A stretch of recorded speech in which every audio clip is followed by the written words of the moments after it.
میرے حضور نے یہ بھی فرمایا قیامت کے دن سب سے پہلے نماز ترک کرنے والوں کا چہرہ سیاہ ہوگا۔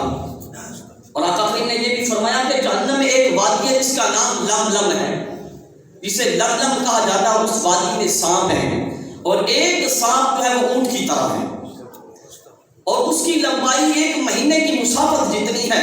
اور آقا کریم نے فرمایا جب وہ بے نمازی کو ڈسے گا تو 70 سال تک اس کا زہر اس کے جسم میں اپنا کیا کہتے ہیں کہ جوش مارتا رہے گا۔ 70 سال تک اس کا زہر اس بے نمازی کے جسم میں جوش مارتا رہے گا، اور پھر اس کا گوشت گل کے ہڈیوں سے الگ ہو جائے گا۔ اسی طرح ایک بزرگ فرماتے ہیں کہ ان کی بہن کا انتقال ہو گیا، انتقال کے بعد اپنی بہن کو وہ دفن کرنے لگے تو ان کے پاس ان کی پوٹلی تھی جس میں ان کی جمع پوچھی تھی، وہ پوٹلی قبر میں گر گئی، ان کو اس کی خبر نہ ہوئی، واپس آئے لوٹ کے دفن کر کے گھر آنے تک وہ خبر نہ ہوئی، لیکن گھر آ کے یاد آیا کہ وہ پوٹلی تو قبر میں گر گئی ہے۔